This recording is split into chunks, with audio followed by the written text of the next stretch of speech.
Madam Deputy Speaker, can I just start by congratulating the Leader of the House, congratulate him for actually still being here. I mean, he has defied every single rule and principle of political gravity by ensuring that this disastrous period of sleaze now goes into its third week. But at least he's had the good grace to concede that it was all his fault and that it was he that encouraged the Prime Minister to pursue this disastrous action. It might have been the Prime Minister that crashed that car into the ditch, but it was the Leader of the House that provided the directions. And when the history books are written on this sorry saga, Madam Deputy Speaker, and it details how this rotten government lost its momentum, its lead and its authority, there will be a chapter that starts, and Jacob Rees-Mogg rose to his feet to oppose the report from the Committee of Standards. Mr Speaker, Madam Deputy Speaker, to be still here after all this, he must know where the top hats are buried.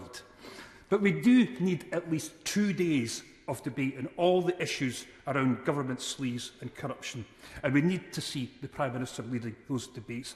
The Leader of the House is assured that this is the issue that is consuming the public. So I'm almost certain he agrees that we must now satisfy that public demand. And we need a debate about the House of Lords. We definitely need a debate about the House of Lords, because there's huge public concerns about how people get a place in the House of Lords. The Prime Minister yesterday all but conceded that donors are given a place in the House of Lords for their contributions when he said to my honourable friend, the member for Anelia and Yar, until you get rid of the system by which trade union barons fund other parties, we have to go ahead, conceding that money buys you a place in the legislature which allows you to define, to determine and amend the laws of this country.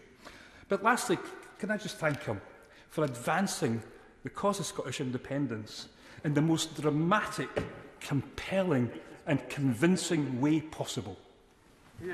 Lord President. Well, Madam Deputy Speaker, you could never accuse the honourable gentleman of being knowingly understated. We have had disaster, saga, rotten, sleaze, corruption, huge public concern and dramatic, all in about a minute. I do wonder whether he is ever capable of lowering the tone even further than he normally does, and lowering the temperature and raising the tone at the same point. It is so absurdly overstated that we have spent quite enough time, I think, discussing ourselves in this House in the last 10 days or so, and it does seem to me, I'd go back to the finance bill, a bit of a concern that when we have a debate that could go to any hour on something that affects every single one of our constituents, affects their livelihoods, the opposition are too idle to turn up to debate it. But when we're talking about ourselves, they want even more time to do a little bit of focusing on our own concerns. And the idea that there is this huge public concern about the House of Lords, well, the honourable gentleman must move in very different circles from those that we have in North East Somerset. The number of letters I receive on reform of the House of Lords can be counted in single digits most years.